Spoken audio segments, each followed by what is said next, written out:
গৌর কথা শুনে প্রাণ ভরল না, মন ভরল না, তিনি শ্যামানন্দ হয়ে আজকে আসছে কোথায়? দুরিকা দেবীর গর্ভে কৃষ্ণ মণ্ডলের সন্তান হয়ে। তা কৃষ্ণ মণ্ডল গেছে,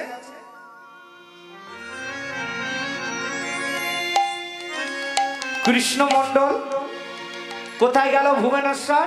আর ভুবনেশ্বরে গিয়ে লিঙ্গরাজকে বলল, প্রভু তুমি তো যাবে বলছো আমার সন্তান হয়ে, আমার 7-7টা সন্তান এসেছে আর গেছে, তুমিও থাকবে তো? তবে তুই আরেকবার যা, কোথায়? আর একটু দূরে জগন্নাথ মন্দির, ওই জগন্নাথের কাছে গিয়ে তোর সবকিছু তুই চেয়ে নে। দুরিকা দেবী বলল, স্বামী তুমি যাচ্ছ যেখানে, তুমি তো কৃপা পেয়ে গেছো। কার? ওই লিঙ্গরাজের কাছে ভুবনেশ্বরে। তা তুমি কৃপা যেহেতু পেয়েছো, আমরা সন্তানের মা বাবা হব, পিতা মাতা হব, তুমি ওই জগন্নাথ মন্দিরে যাচ্ছ, আমাদের এই দুর্দিন দুর্কষ্ট, এত কষ্ট কেন? তুমি আমাদের কথা যে জানাবে, আমাদের একটু ধনরত্ন চাই, একটু টাকা পয়সা চাই, এই সব জানাবে। আর কৃষ্ণ মণ্ডল গেল জগন্নাথের পুরীর মন্দিরে, জগন্নাথের চরণ ধরে বলল, জগন্নাথ স্বামী, জগন্নাথ স্বামী, নয়ন পথগামী, নয়ন পথগামী, ভব তুমি, ভব তুমি। প্রভু আমি তোমার কাছে এসেছি টাকা পয়সা ধন দৌলত চাইতে, কিন্তু ওটা চাইব না। লিঙ্গরাজ কৃপা করেছে, তিনি আমার স্ত্রী দুরিকা দেবীর গর্ভে আসবে, কিন্তু ওই সন্তানটিকে তুমি কৃষ্ণ ভক্ত সন্তান করে ধরাতে পাঠাও। আমরা যেদিন থাকবো না সেই দিন যেন ওই সন্তানটা তোমার আরাধনা করতে পারে। তাই একটি সন্তান দাও গো প্রভু তোমার সেবার করে, আমায় একটি সন্তান দাও গো প্রভু তোমার সেবার করে, আমায় একটি সন্তান দাও হে প্রভু তোমার সেবার করে, আমায় একটি সন্তান দাও গো প্রভু তোমার সেবার তরে, জানো দারে দারে ভিক্ষা করে সেবা দিতে পারে, যেন দাঁড়িয়ে দাঁড়িয়ে আমার প্রভু গো,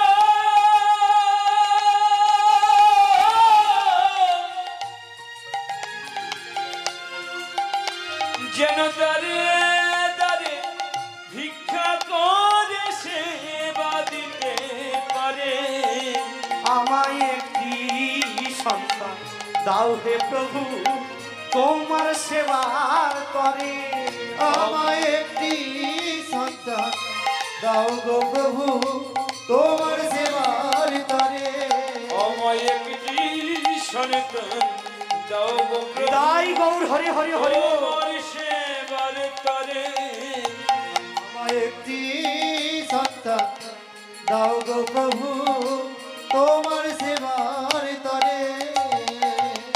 কৃপা পেল, সন্তানের বাড়ি ফিরে এলো। আর বাড়ি ফিরতে না ফিরতেই দুরিকা দেবী বললো, কি চাইলে? বলে তুমি যেটা বলেছিল আমি চাইতে পারলাম না, টাকা পয়সা ধন দৌলত কিছু চাইতে পারলাম না। আমি বলেছি যে লিঙ্গরাজ কৃপা করেছে সন্তান আসবে তোমার গর্ভে, আর আমি বলেছি যে ওই সন্তানটি যেন কৃষ্ণ ভক্ত সন্তান হয়। বাহ, ভালো বলেছো, ভালো বলেছো। ওই সন্তানটি ভালো হয়ে মানুষ হলে তো আমরা ভালো করে খেতে পড়তে পারবো। ঠিক আছে, ভালো করেছো। বেশি দিন লাগলো না,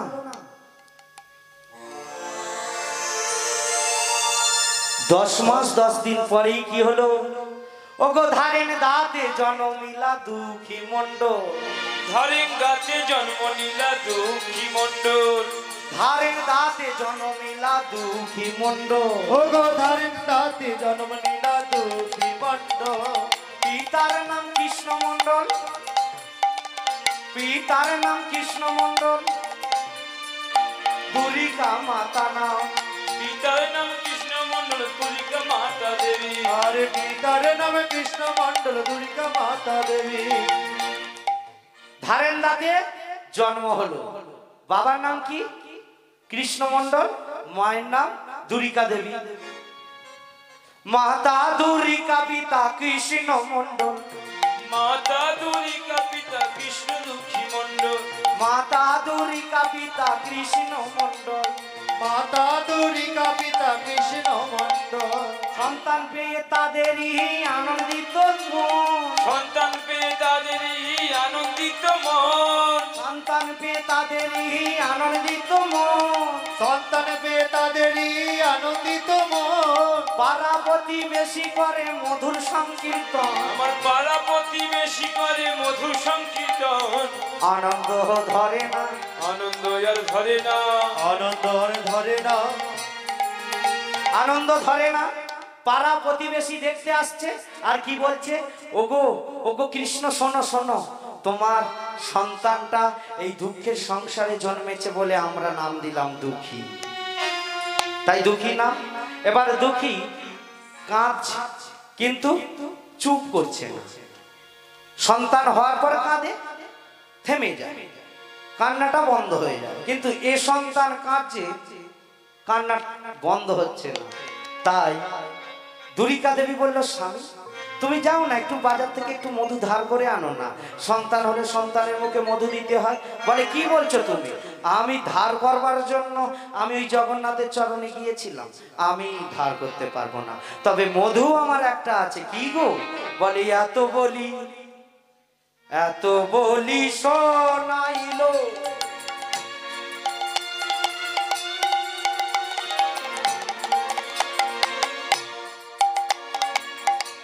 মধুর কৃষ্ণ নাম।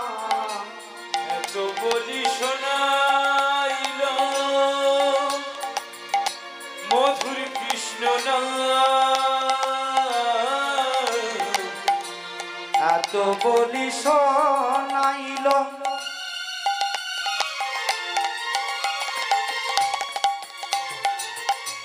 মধুর কৃষ্ণ নাম। এত বলি শোনাইল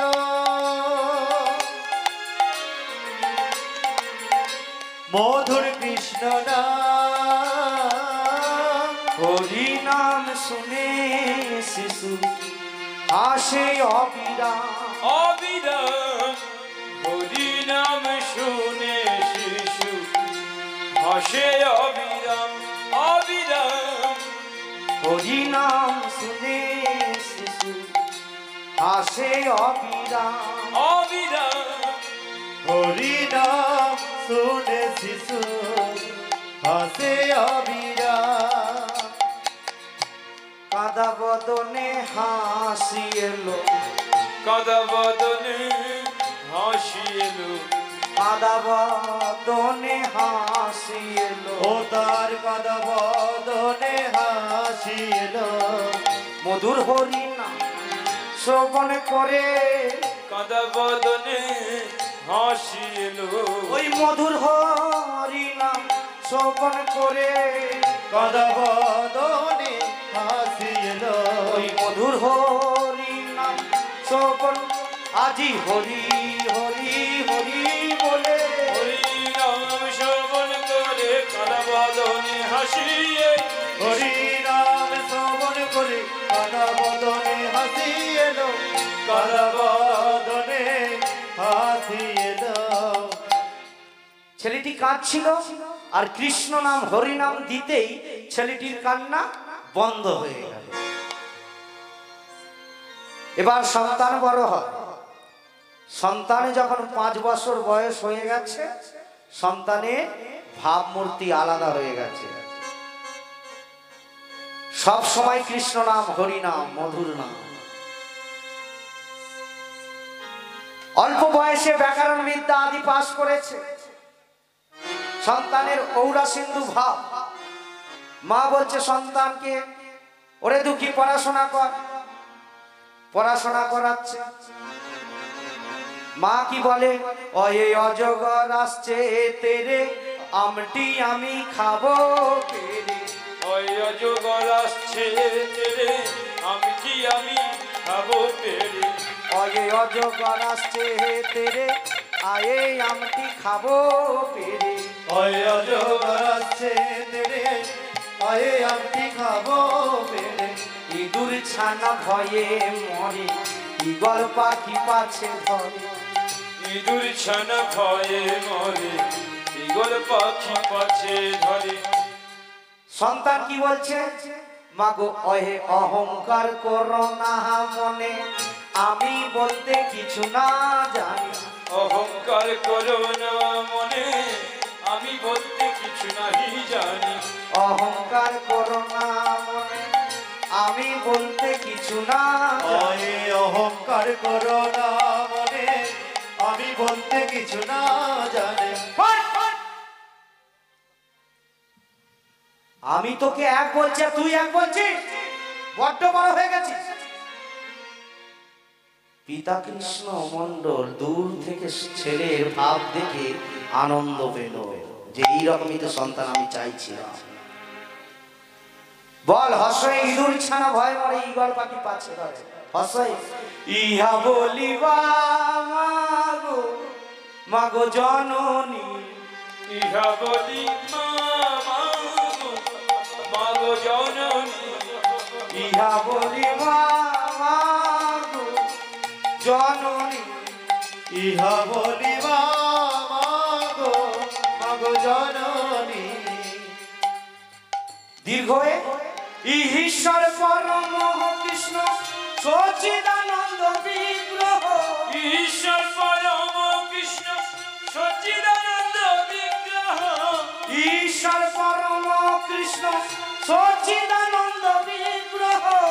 ঈশ্বর পরম কৃষ্ণ সচ্চিদানন্দ বিগ্রহ।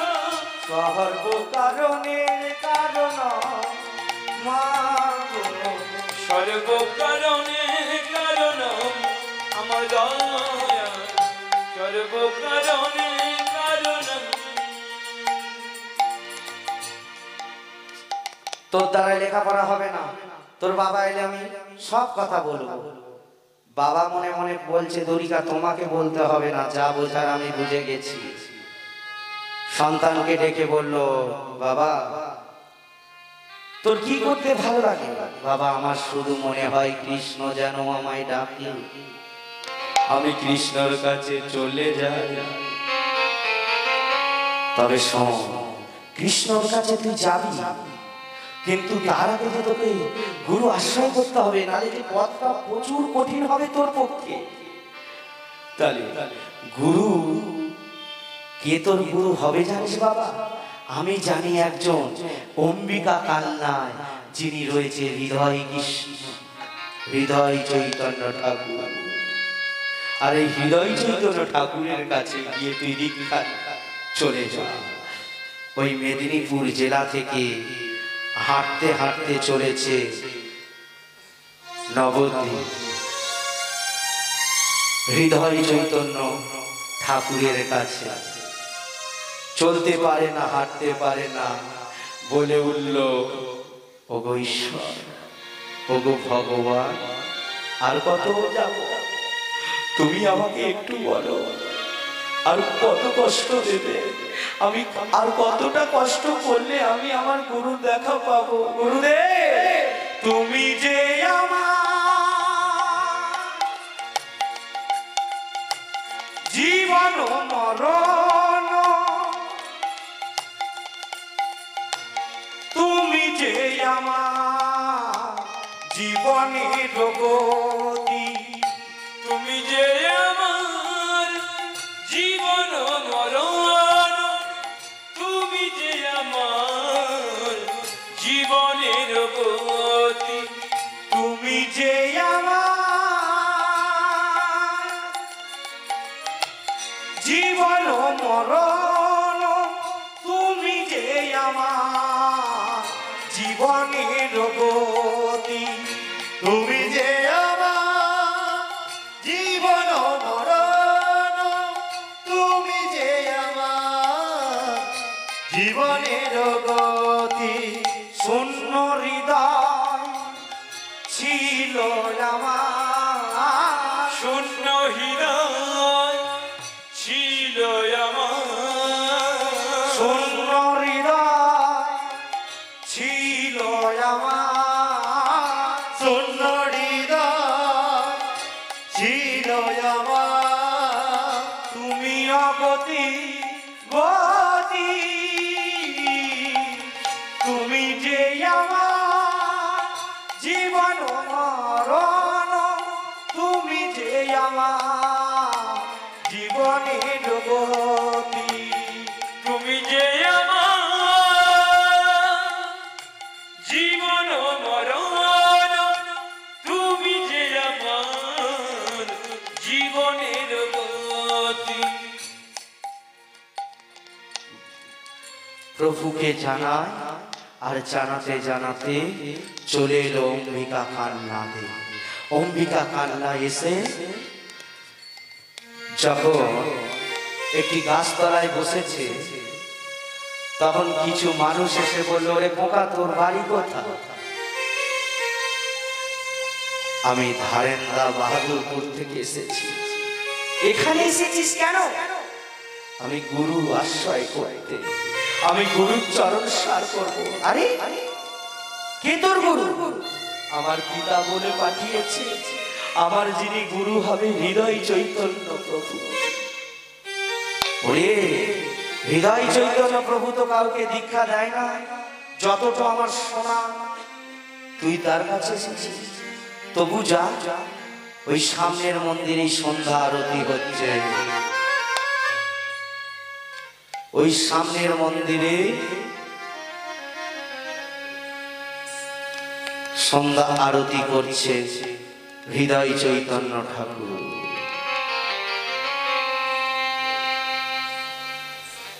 আরতি যখন শেষ হয়ে গেছে, সেই সময় চলে এলো ছোট্ট দুঃখী। দুঃখী এসে হৃদয় চৈতন্যের চরণ দুখানি আছড়ে ধরিল।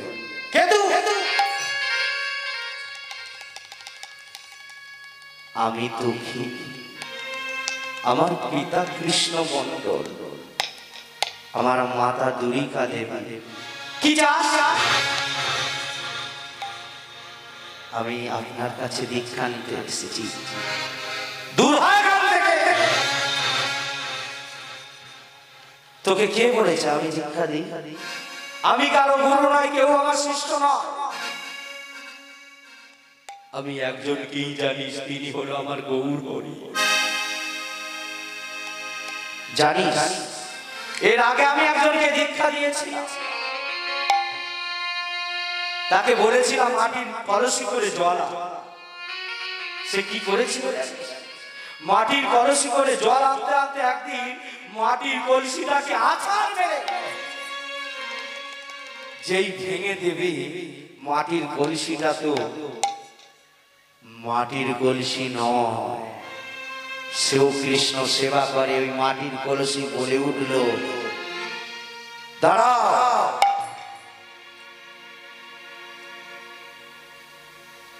তুমি কৃষ্ণ সেবা করবে না ঠিক আছে, তুমি গৌরাঙ্গের নাম করবে না সে ঠিক আছে, তবে আমাকে ভেঙে ফেলার অধিকার তোমাকে কে দিয়েছে? ওই মাটির কলসি বলল, তুমি জানো এই কৃষ্ণ সেবা করব, তার জন্য আমাকে কত সহ্য করতে হয়েছে কষ্ট। কি কষ্ট? কি কষ্ট?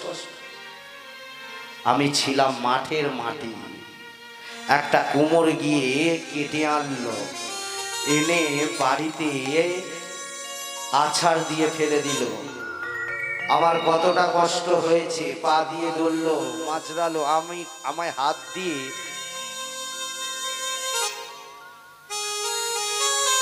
চটকে চটকে দেখছে এর মধ্যে কোনো কাঁকড় বালি আছে কিনা। তারপর যখন আমি মাটির তলা একদম প্লেন হয়ে গেলাম, আমাকে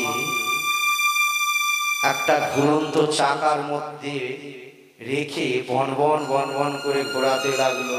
তখন আমি মনে করলাম আমি মাঠের মাটি ছিলাম, আমি কত কষ্ট পাচ্ছি, আমি ঘুরছি। তার ঘোরা যখন শেষ দেখলাম আমাকে একটা খুব সুন্দর কলসি তৈরি করেছে। তা আমি বললাম আমার বোধহয় এবার কর্ম শেষ।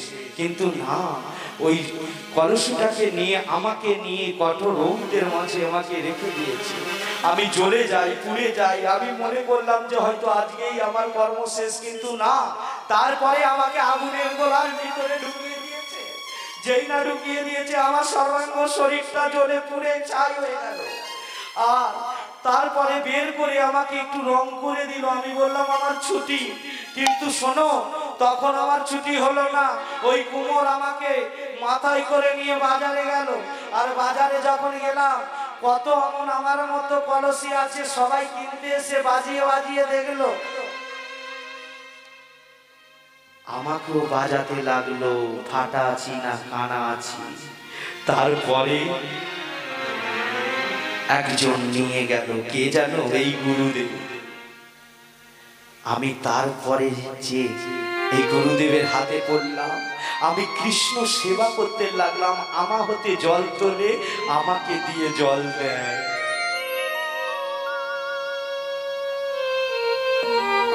হৃদয় চৈতন্য ঠাকুর দুঃখীকে ঘটনাটা বলল, তুই কি পারবি কলসি করে জল দিতে তুলসী গাছে? তুই কি পারবি ওই কলসি করে জল এনে মন্দির ভালো করে ধোয়া মোছা করতে?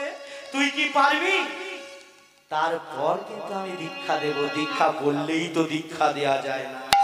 আজ্ঞে গুরুদেব, আপনি যা আদেশ করবেন আমি সেই আদেশ মাথা পেতে নিব। তবে যা, ওরে কে আছিস, ওই মাটির কলসিটা দে। মাটির কলসিটা নিয়ে গিয়ে ওই সুরধনী গঙ্গার দিক থেকে জল আনবে, মন্দির ভালো করে ধোয়া মোছা করবে, তুলসী বৃক্ষের গোড়ায় দেবে। ওই 5 বছরের সন্তান খালি মাথায় করে জল আনে, আর কি বলে, জয় গুরু জয় গুরুর জয় গুরুর জয়, জয় গুরু জয় গুরু জয় গুরু জয়, জয় গুরু জয় গুরুর জয় গুরুর জয়, জয় গুরু জয় গুরুর জয় গুরুর জয়, জয় গুরুর জয় গুরু গুরুদেবের জয়, জয় গুরু গুরুদেবের জয়। আরে জয় গুরু গুরুদেবের জয়, জয় গুরু জয় গুরুর গুরুদেবের জয়, গুরু মাতা গুরু পিতা গুরু সর্বজন, গুরু মাতা গুরু পিতা গুরু স্বর্গময়, গুরু মাতা গুরু পিতা গুরু সর্বজন, গুরু